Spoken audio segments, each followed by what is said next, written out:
नमस्कार दोस्तों, study IQ पर आप सभी का बहुत बहुत स्वागत है।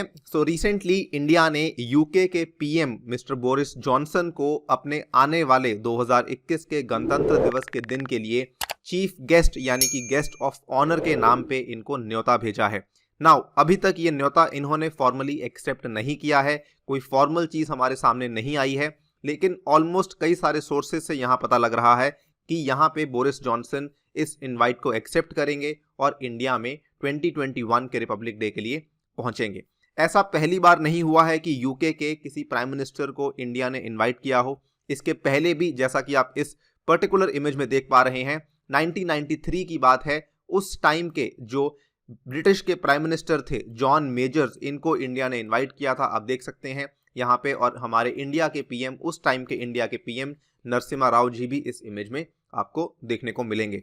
बट यहाँ पे जो मच मोर इंपॉर्टेंट है वो ये है कि why did India invite the UK prime minister Boris Johnson. देखिए, जो भी न्योता भेजा जाता है उसके पीछे बहुत बड़ा कारण होता है। इसमें इंडिया की फॉरेन पॉलिसी की बहुत सारी कंसिडरेशंस होती हैं जिनको दिमाग में रखते हुए ये इनवाइट को भेजा जाता है। इस वीडियो में हम बात करेंगे what are the main reasons कि यहाँ पे यूके के पीएम को इनवाइट भेजा गया है, और आपको कई सारे रीजंस यहाँ पे जान के काफी अच्छा भी लगेगा। चलिए स्टार्ट करते हैं मेरे साथ। मेरा नाम है अनिरुद्ध। इस लेक्चर की पीडीएफ को यदि आप लोग डाउनलोड करना चाहते हैं तो मेरे टेलीग्राम चैनल से कर सकते हैं। इसके अलावा सोशल मीडिया पे भी आप मेरे साथ जुड़ सकते हैं। स्टडी आईक्यू ऐप को डाउनलोड करना ना भूलें from the Google play store. और इस ऐप पे आपकी यूपीएससी की तैयारी को आसान करने के लिए हमने एक कोर्स लॉन्च किया है, that is the past year prelims discussion course, जिसमें हमने पिछले 10 साल के पेपर्स को डिस्कस किया है। यदि आप तैयारी कर रहे हैं, इस कोर्स को जरूर बाय कीजिएगा। इस कोर्स को आप मात्र 12-13 दिन में खत्म कर सकते हैं। ऑल राइट, सो यहाँ पे जैसा कि आप एक आर्टिकल देख सकते हैं, हिंदुस्तान टाइम्स का ये आर्टिकल है, India has made it's move, और इन्होंने बोरिस जॉनसन को रिपब्लिक डे चीफ गेस्ट के लिए इनवाइट कर लिया है। उसके बाद एक और आर्टिकल आपको दिखाऊंगा। ये आर्टिकल जी न्यूज का है। As I told you in the beginning, कोई प्रॉपर कंफर्मेशन, कोई ऑफिशियल कंफर्मेशन नहीं आई है कि उन्होंने हमारा इनवाइट एक्सेप्ट कर लिया है या नहीं, लेकिन कई सारे सोर्सेज ऐसा बोल रहे हैं कि बोरिस जॉनसन ने इनवाइट को एक्सेप्ट कर लिया है।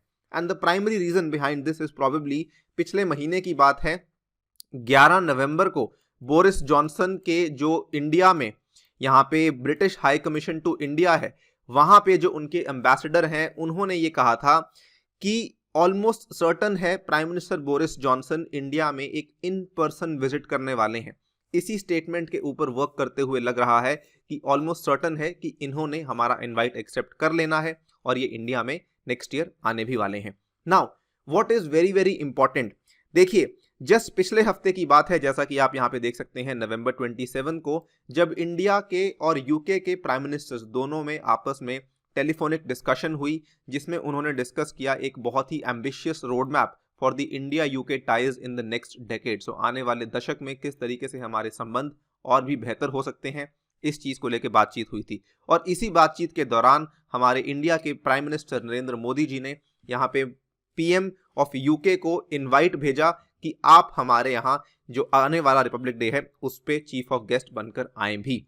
यहाँ पे आप देख भी सकते हैं, immediately after that Narendra Modi ने अपने ट्विटर अकाउंट के माध्यम से बताया कि had an excellent discussion with my friend UK PM Boris Johnson on an ambitious road map for India UK ties in the next decade. We also agreed to work towards a quantum leap in our cooperation in all the areas, trade and investment, defence and security, climate change and fighting कोविड-19। यही नहीं, इसमें जो काफी ज्यादा important है वो ये वाला स्टेटमेंट है। यहां पे आपका आंसर भी आपको मिलेगा कि हमने यूके के पीएम को इनवाइट क्यों किया। देखिए, ये जो स्टेटमेंट आपके सामने हम दिखा रहे हैं, this is the Indian government का जो ऑफिशियल स्टेटमेंट रिलीज किया गया था after the telephonic conversation between India and UK. The leaders reiterated their shared desire to impart a quantum jump to the India-UK partnership in the post-COVID, post-Brexit era. So January 2021 is the time जब UK officially यहाँ पे Brexit कर लेगा। Brexit जो कि पिछले 4-5 साल से चलती आ रही है कहानी, उस पे अब फाइनली एक एंड लगने वाला है। और ब्रेक्सिट ये प्रोसेस एक ग्रेजुअल प्रोसेस था जो कि जनवरी 2021 में शेप लेने वाला है।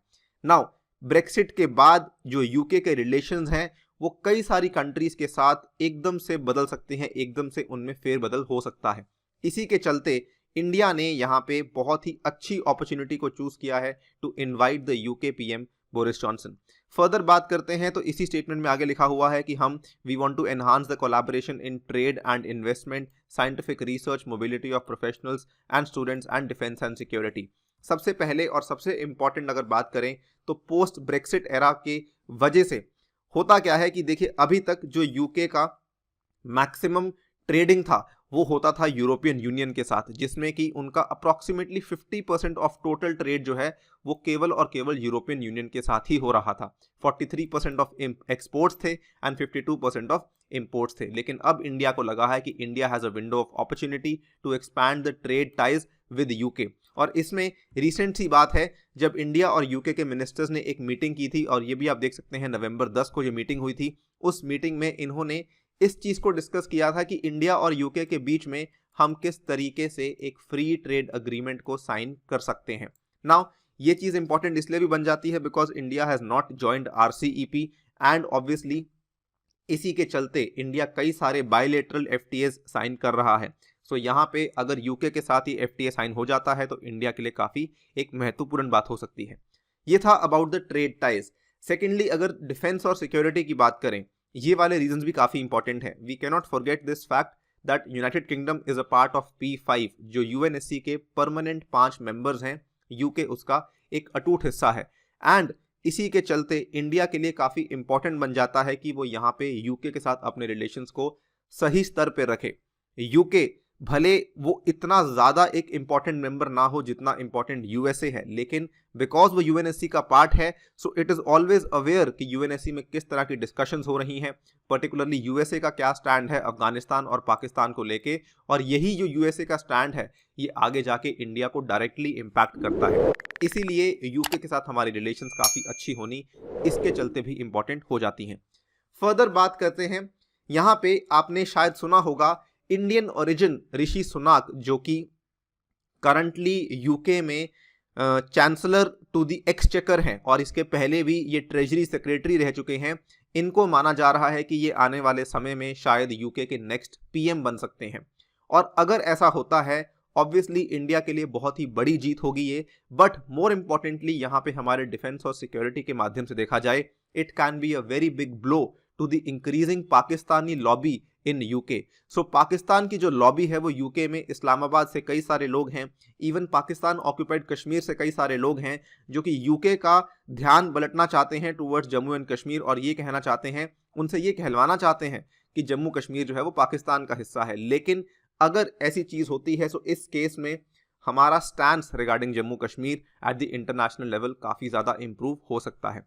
एंड फाइनली अगर हम बात करें तो it was very very recent जब यूके वाज द कंट्री जिन्होंने प्रपोज किया था एक नया ग्रुपिंग जिसका नाम था D10, जिसमें G7 के देश होंगे, ठीक है, और साथ में 3 देश और होंगे, India, Australia and south Korea. ये 3 देश अगर और जुड़ जाते हैं तो इस केस में ऑब्वियसली इंडिया की इंक्लूजन तो हो रही है, लेकिन इस केस में यह भी पॉसिबिलिटी बढ़ जाती है कि दोनों कंट्रीज के बीच में जो इंडो पैसिफिक का रीजन है वहां पे भी हमारी कोऑपरेशन काफी हद तक बढ़ सकती है। So as you can see there are various reasons जिसके चलते यूके को इनवाइट किया गया है। बहुत ही सोच समझ के, बहुत ही कंसिडरेशंस के बाद ये फैसला लिया गया है एंड वी जस्ट होप कि जो सोर्सेज बोल रहे हैं कि यूके के PM यहाँ पे आने वाले हैं वो जल्द से जल्द अपना जो इन्विटेशन है उसको एक्सेप्ट कर लें। इसके अलावा कमेंट सेक्शन ओपन है, आप हमें बताइए कि क्या इंडिया ने यूके के PM को बुला के सही किया। आपको क्या लगता है कि क्या हमें किसी और कंट्री के हेड को बुलाना चाहिए था या नहीं? You can tell us in the comment section. On that note I take your leave. Thank you for listening. Stay tuned and stay safe.